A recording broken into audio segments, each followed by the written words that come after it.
Hello আমার আম লাভার আফি ভাইয়ারা, আসসালামু আলাইকুম। কেমন আছেন সবাই? আলহামদুলিল্লাহ আমি ভালো আছি।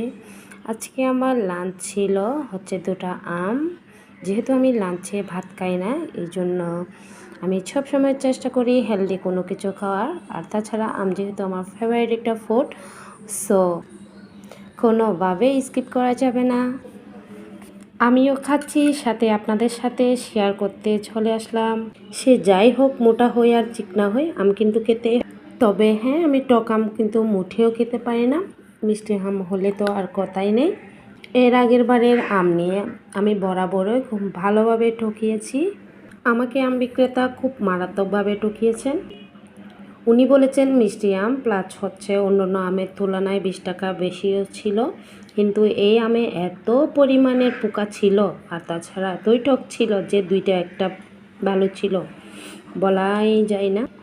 তবে এই আমগুলো অনেক ভালো ছিল, খুব মিষ্টি এবং সুস্বাদু, সাথে হচ্ছে খুব একটা পাকনা ছিল না, একদম শক্ত টাইপের, যেরকম আমি খেতে পছন্দ করি।